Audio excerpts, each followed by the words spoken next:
Huli sa isinagawang drug buy-bust operation isang street-level individual na drug suspect ng mga operatiba ng Valencia City Police Station Drug Enforcement Unit sa Barangay Mailag, Valencia City, Bukidnon. Kinilala ang drug suspect na si alias Panyong, 30 na taong gulang at residente ng nasabing lugar. Sa ikinasang drug buy-bust operation ng mga tao ng Valencia City Police Station Drug Enforcement Unit ay nakumpiska ang 4 na pakete na hinihinalang shabu, isang kaha ng sigarilyo at 500 peso bill na ginamit bilang buy-bust money.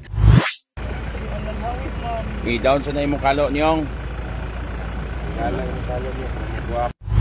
Kami po ay nananawagan ng suporta at kooperasyon ng ating mamamayan kung meron po silang nalalaman ng mga tao na nagbebenta, gumagamit ng illegal na droga, to report it immediately sa ating mga nearest police station. Makamit na po natin yung drug-free community dito sa Northern Mindanao. Kasi po ang inyong kapulisan, hindi po tayo titigil hanggat hindi po natin na-aresto yung mga taong may kinalaman sa proliferation ng illegal drugs dito sa Northern Mindanao.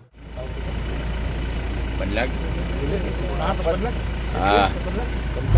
Nahaharap ang sospek sa kasong paglabag sa Republic Act 9165 o Comprehensive Dangerous Drugs Act of 2002.